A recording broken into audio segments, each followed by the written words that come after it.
За Евразийн эдийн засгийн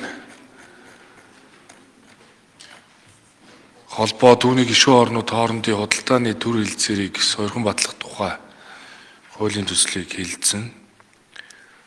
Тэгэхээр дэлхийн 5 улсын парламент энэ хэлцээрийг хэлцэж эхэлж байна.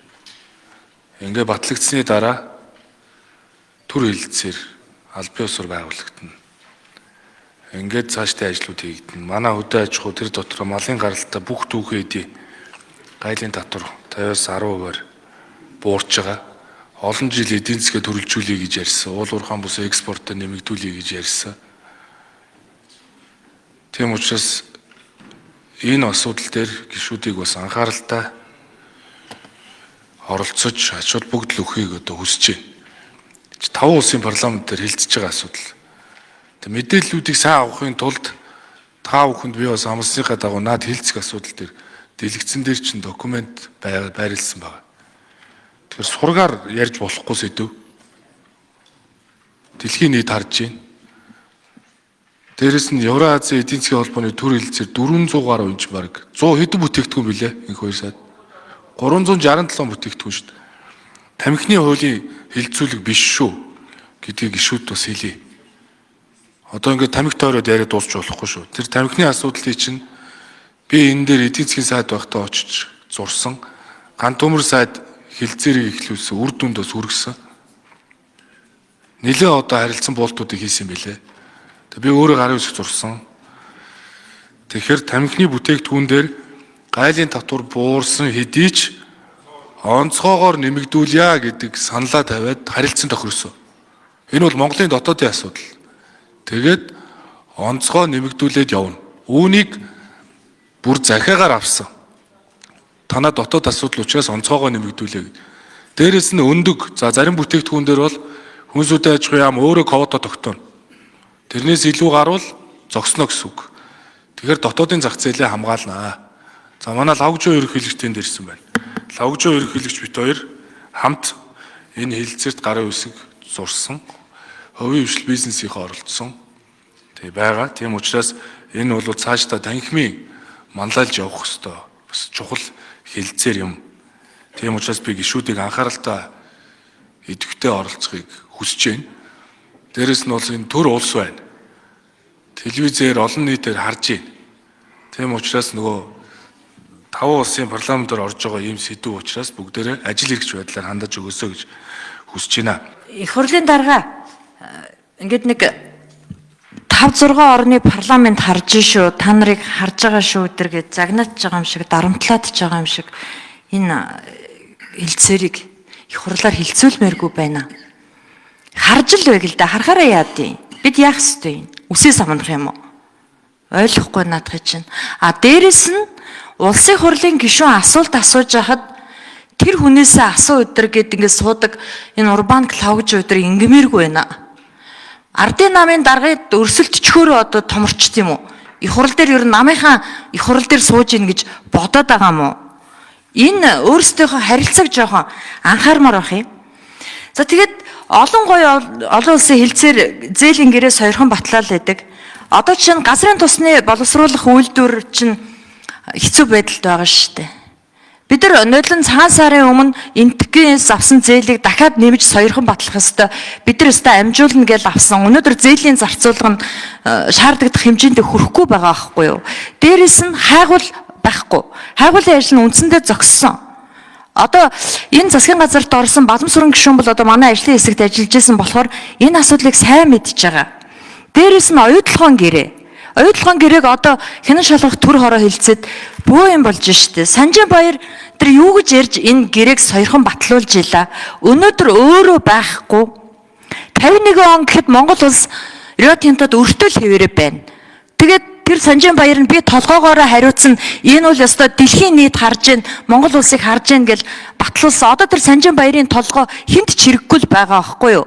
Яг тэрэн шиг одоо энэ бидний хилцээд байгаа асуудал чинь хариуцах хүн нь тухайн үед яг гараад ирэхээр байхгүй. Их хоёр сайдаа таны яриад байгаа над арширны үйлдвэрүүд чинь богих юм уу, бодох юм уу? Сая Бадамсүрэн сайд бол эхлээд богийнхаа арьсыг боловсруулнаа, дараа нь тэр бодийнхаа асуудлыг хилцүүл болно гэсэн. Боловсруулалтын дарга болохоор дарханд арьширны үйлдвэр барьж исэн тэр хувийн хвшлийн залууг барьж аваа шорон тэгэл хамаг юмыг дампруулсан штэ. Тэгээ одоо өөрөөсөө чадахгүй л байгаа штэ. Танд бэлтгэл ажил гэж бараг байхгүй дээ. Боловсруулалтын дарга. Та сая бол үг хэлж чадахгүй байгаа байхгүй юу? Тэгэд ингээд нэг эхлээд энэ асуудлаа ярихдаа нэг гой юм ярьдаг. Экспорт хэдэн хувиар нэмэгдэнэ, эдэн хувиар нэмэгдэнэ, ийм гоё сайхан болно гэд бэлтгэл ажил нь үнэндээ байхгүй л байна гэж харж штэ. Тэгээ энийг ингээд нэг яарвчлуулаад ямар нэгэн баяр ёслолын өмнө нэг ийм гэрээ сойрхон батлуулдаг. Тэгээ цөөнхтөө бүр үл хүндэтгэж байгаа. Бид нар энэ Монгол улсын их хурал дээр сууж байгаа цөөнхийн гишүүд. Тэрнээс биш ардын намын бүлэг дээр ч юм уу хурал дээр нь суугаагүй. Ягаад ингэж асуулт асуухаар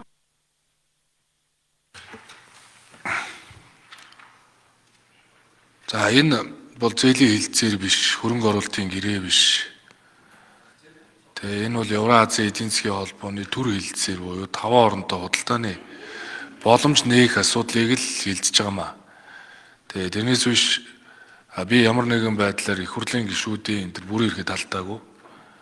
Гэхдээ таван улсын парламент хилцэж байна гэдэг бол өөрөө дэлхийд дахинд энэ таван улсын хүрээнд энэ асуудал ярилцж байгаа учраас бид нар илүү мэдээлэлтэй, шинжлэх ухаанд суурилсан, тооцоотой ярилцаад олон нийтэд зөв ойлголт өгөөд за их хурл өөрөө одоо эцлээд энэ одоо төр хилцээрийг батлах хэсгээ шийднэ.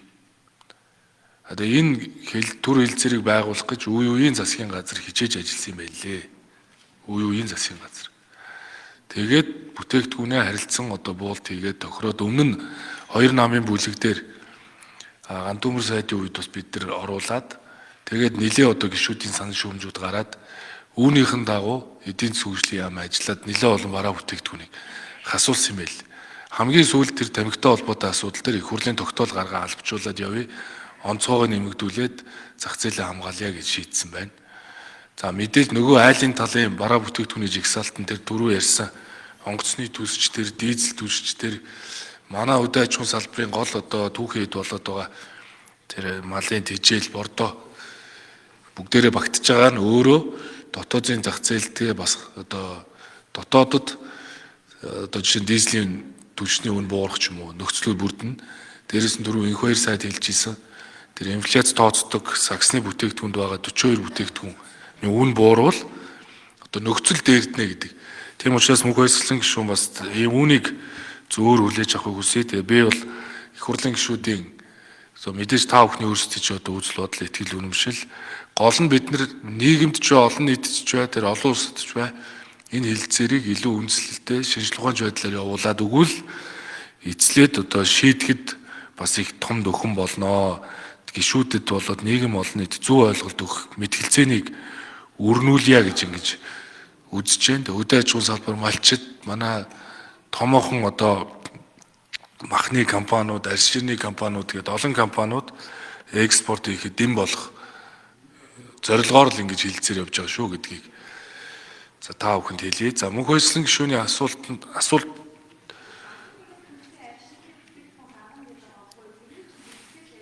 тэгээ бэлтгэл ажил хэр хангасан бэ? За махан дээр тэр нэг логистик төвүүд байгуулах асуудлууд байна. Арьс ширэн дээр ямар бэлтгэл ажил хангасан харьцангуй бас нэг энх 2 сайд өөрөө хөдөө аж ахуйн сайд байсан учраас бэлтгэл ажил дээр бол харин одоо яг ирчлээ. Тэгээ би бас арай үр дүн гарна гэж үзээд байгаа шүү дээ. Энх 2 сайд өнгөрсөн 3 жил бид нар ерөөсөө яг энийг л зорж бэлдсэн. Зах зээлээ тэлэх, үйлдвэрлэлээ дэмжих, экспортыг нэмэгдүүлэх.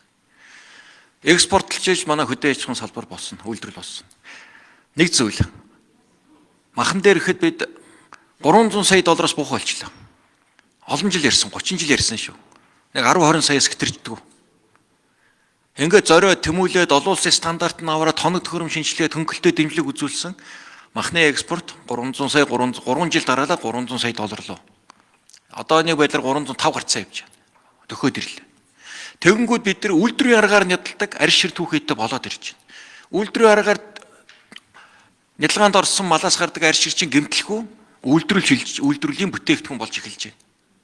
Зүгээр өгөөж мал аж ахуйгаа сайжруулах ашимт мал сүргийнхаа тоог нэмэх гээд үржил селекцийн бодлого дээр, мал эмнэлгийн бодлого дээр энэ өнгөрсөн 3 жилийн парламент бол их том алхам хийсэн байхгүй юу? Мал эмнэлгийн салбарт. Вакцинжуулалт хийтэй холбоотойгоор энэ махны экспорт чин гараад ирж байгаа юм. Бүтээгдэхүүн түүхийдийн чанар сайжирч байгаа. Тэгэхээр бидний гол зорилго зах зээлэл тэлхийн тулд сая энэ цагаалт хөтөлбөр дөнгөж 1 жил болж байна. Хурдтай ажилласан манайхан. Ноолуурын салбар бол технологийн шинжилт, угаах, савнах, эерэг сүлжиглүү технологийн шинжилт нэлээд хийсэн. Махны үйлдвэрүүд бол тэр мах боловсруулах, хөргөх, агуулгах зөөрийн ажлууд нэлээд явчихсан. Одоо тасралтгүй ажиллаж байгаа. Арь ширэн дээр одоо голлох, одоо байгаа суурилагдсан үйлдвэрүүд маань нэлээд бодлогын чанарын өөрчлөлт ороод технологийн шинжилтүүдийг хийцэн явж байна. Одоо зах зээлээр нь яг дэмжиж өгмөр байна. Энэ сэрүүн бүсийн зах зээл рүү. Ингээд саяны өнгөрсөн хугацаанд манай их хурлын та бидний хийсэн бодлогын үр дүн гарч ирж байгаа нь сая энэ жилийн одоо 3 дугаар үеийн эдийн засгийн мэдээгээр эдийн засгийн өсөлтийн 60%-ыг хөдөө аж ахуйн хөнгөн үйлдвэрийн салбар чинь хангаад гараад ирлээ шүү дээ. Энд чинь сүүлийн жилүүд дандаа хасах 10-аас 20% хасах байсан салбар 35-6% өсөлт үзүүлээд гараад ирж байгаа нь маань энэ бодлого үр дүнд хүрээд үйлдвэрлэл хөдлөөд эхэлж байгаа шинж. 48,000 ажлын байр бий болчиход байна. За яг энэ дээр нь одоо бид нар дэмжээл зах зээлийг нээж байна. Сэрүүн бүсийн 200 саяын зах зээлийг нээх нь л бидний л үүрэг. За энэ дээр манай аж ахуй нэгжүүд өрсөлдөн. Ийм л одоо хуулийн бодлого шүү дээ.